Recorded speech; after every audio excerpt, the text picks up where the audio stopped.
trata de hacer 10 segundos para que trasladen al compañero que lleva las cosas de los candados.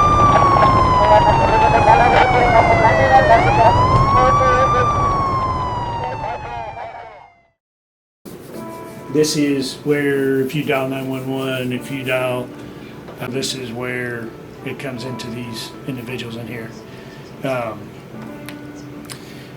If you have a cell phone, you dial 911, it goes automatically to the Sheriff's Department. And then if it's in our area, our jurisdiction here in the city, then it comes into the Seymour Police Department. They via transfer from them. If you have a landline phone in your house, a lot of people don't anymore. But if you have a landline phone in your house, it will come directly in here if you're in Seymour. This is where the guys come and do all their police reports.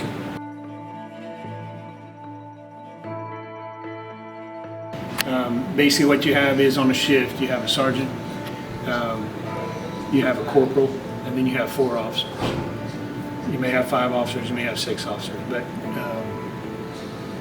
so the sergeant typically will be the main supervisor, the corporal will be a secondary supervisor, and then you'll have 4 or 5 officers depending on the day. Someone's on vacation, someone's on sick leave or whatever.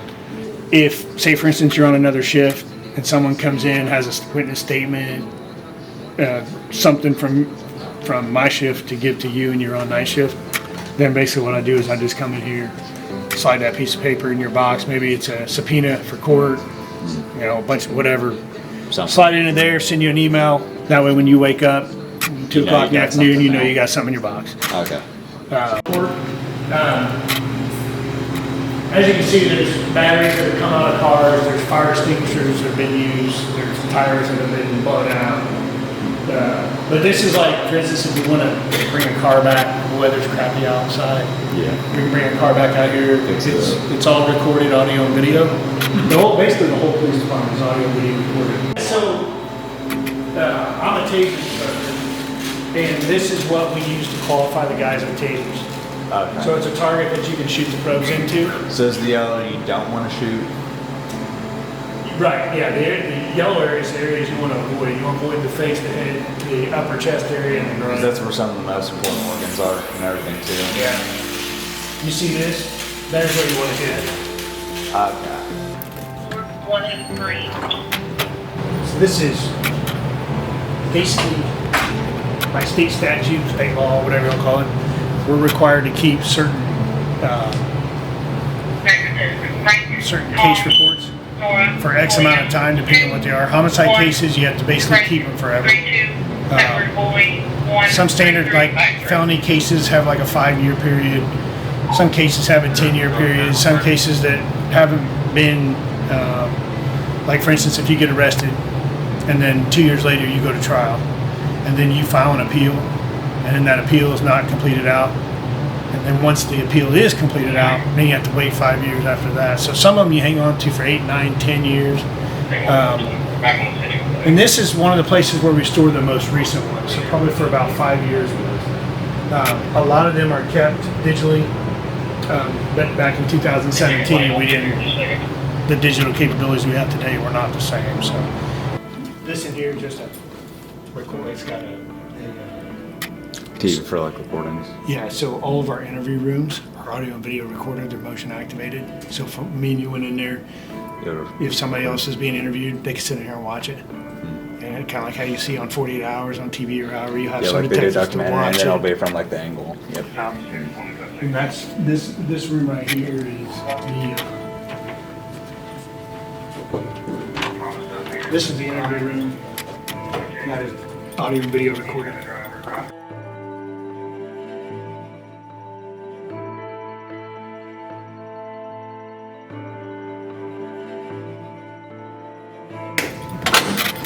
So this is our evidence lockers. So basically what we have is so when I come through this door just now, it key coded me in. Yep. There's a video in here. So if I say I get a bag of drugs, right? Not only is it recording me, it just recorded the time that I walked through that door.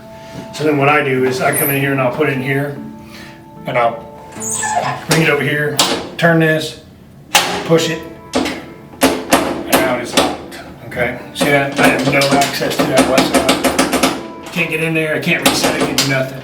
The only way to get to this is to go through this door that only the detectives have a fob to get through that door.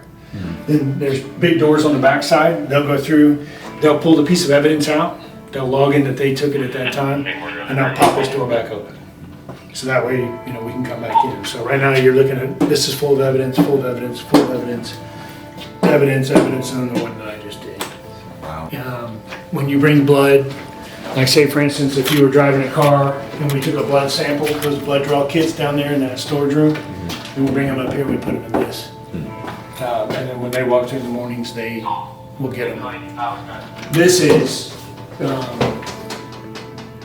say for instance, you're a drug dealer. I used to work narcotics, so I worked undercover for a few years, but so that's why I relay everything to narcotics. But so if we get a phone from a drug dealer, they may go to jail and make a phone call to a friend. Hey, go online, go to my Google account, erase my phone. So then you can track that. And Well, no. So what this does is it's a special box. I won't tell you how it works or nothing like that, but it keeps people from being able to erase phones. So once we put it in this, that phone is secure. It cannot be erased, cannot be manipulated, whether we're gonna get a search warrant or whatever.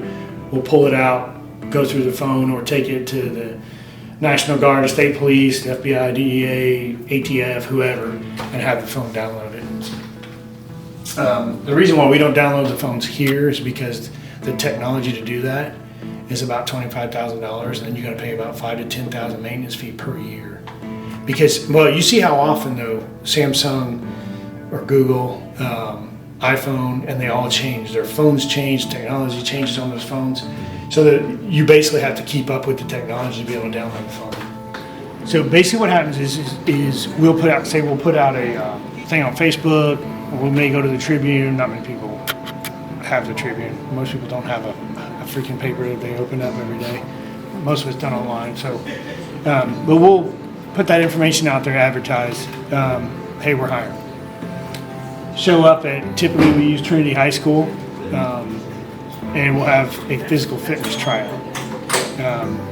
So when we have a physical fitness tryout, we use the same standards that the Indiana Law Enforcement Academy uses to get into that school, okay? That is the certifying school that you have to become a police officer. So once you take the physical agility test and you pass, okay, if you fail, you go home.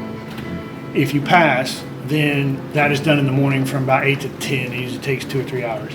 If you pass that, then in the afternoon, you'll come here for about 4 hours. 2 hours will be studying for a written test, and then the other 2 hours will be actually taking the, how many questions is on that test? What test? 250?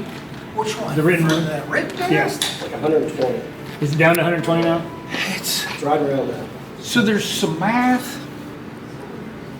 there's reading comprehensive, because A little English. so they give you a booklet, you study ahead of time, there's pictures, like memory stuff. A couple diagrams, you got to memorize like street names and things. But a lot of the stuff is what you will use every day in police work. There's like radio logs. Is there still radio logs you fill out? Hammond? There's it's similar to a radio. Like a log. written radio log? It's very similar to that. They give, there's a little separate booklet they give during the test, and then you have to look up all these different line items and codes, and then transpose it on. It's kind of confusing, but if you take your time, it's not hard. It's been a long time since I've taken it. But anyway, the afternoon you'll come back, you'll study for the test, you'll take that test. Say there's 25 people in the group, okay? So then that test is administered by a whole different organization, a group out of Indianapolis. So basically then what happens is they go back and they tally up all the scores. And they say, okay, here's a baseline of what you have to score to get, basically call it a passing grade, okay? So they may email the chief or the assistant chief and say, hey, out of the 25 that took the test, you had 10 guys that have a passing grade, okay? So then what those 10 guys will do is then the chief will set up, that usually takes a week or 2 weeks to get those scores back. Then the chief will set up what they call basically an interview, an oral interview, where there'll be a oral interview board which usually consists of the captain, the lieutenant, sometimes myself, sometimes a detective, and then another lieutenant, whether it's Detective Foster or Lieutenant Cooper, the training officer. Every now and then, if one of them's not available, the assistant chief will sit in on the board. Those interviews are, everyone gets the same questions, the same treatment. If you ask me to repeat a question, I can only read back from the questions. The questions are pre-selected by this same company out of Indianapolis. And the only thing I can do is read to them. That way there's no disparaging. I'm not giving you the benefit of any doubt, and I'm not scoring your answer different because I worded the question to you a little bit differently. We read verbatim off the page. So whatever question you get, he gets. And then whatever answer you give, when you're done, you're done. We move on to the next question. And then we all, once you leave, then we all score your answers. We score them as you give them. But then once you're out of the room, then what we do is we sit there and be like, okay, what scores did you guys have? And we have to be within 1 point of each other, 0 to 9. So if I'm at a 6 and another guy's at a 1, we have a problem. So we got to sit there and we got to talk about it and figure out, okay, how did you get to a 6? How did you get to a 1? You know, so once that's done, they score the interviews. The chief gets a list of who interviewed the best. Now you have the written test, the physical, and now the oral interview. It's all graded, and they're saying, okay, this is your guy, this is your number 2 guy, this is your number 3 guy. Then he takes the files that he has on these guys, sends them up to the detectives. Detectives then run all kinds of background checks, call former employees that you put on your resume or your application when you filled it out. They'll do all your background check, go to the chief and say, hey, your number 1 guy is good to go. The chief makes a phone call and says, hey, when can you come in for a voice analysis test, a CVSA? It's a voice stress test. They basically want to see if you're telling the truth about everything on your resume. They give you a questionnaire, you may want to make sure that you're telling the truth. So I think Captain Munson, Detective Payne, Detective Franklin are the 3 guys who do the CVSAs. Once that's done, if the spot's open, you come in, you sit down and you talk to the chief, and you'll get what they call conditional offer of employment. Once you get that, basically going to take all your medical records, and they're going to send you up there to take another test with a psychiatrist and a medical test. So once they get the results back, if you pass the psych test and the medical test, then the chief will go to the Board of Works, they'll swear you in, you'll start, okay? As soon as you start, they're going to get a date with the academy. When's the law enforcement academy going to start? Maybe 3 months, maybe 6 months, depending on how busy they are, how many students they have. Before you go to the academy, you'll come in, you'll sit down, probably with a guy like myself, and you'll maybe ride around with Officer Hammond. You'll have a day with Lieutenant White, qualifying with your firearm, maybe 2 days. You'll have a day with me out driving to make sure you know how to drive a car. You'll have a day with, or 2 days with the defensive tactics or the wrestling coaches for our department. It's the easiest way to put it. And then you'll sit down to what they call a 40-hour pre-basic class, which is giving you general instruction on what the laws are, what traffic laws are, stuff like that. It's a real quick overview. Once you have that, you're basically not certified, but you have police powers, okay? So typically then what you'll be done is you'll be put with what they call a field training officer, which is an FTO. Then you'll go out and you'll start to do the job with a training officer with you. He'll grade what you do, how you take the calls, how you respond, learning radio traffic, learning the laws, and getting a further in-depth knowledge of the process. Once you do that, your academy date comes, you go to the academy, 16 weeks. And once you pass the academy will then, you have a week of firearms, a week of driving, a week of defensive tactics, a week of scenarios, 3 weeks, I think, of criminal law, and a week of traffic law. If you pass all that, you come back, you get your certificate. You're a licensed law enforcement officer in the state of Indiana. You can go to any department in the state of Indiana and take off working.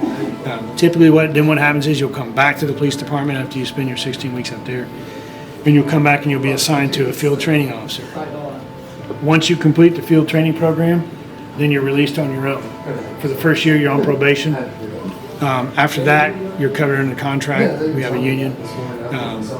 And that's in a nutshell how it goes. I'm Officer Seymour Moss. I've been with Seymour Police Department 2 years. I'm a patrol officer, a field training officer, and a stops instructor. And what is your favorite part about the job?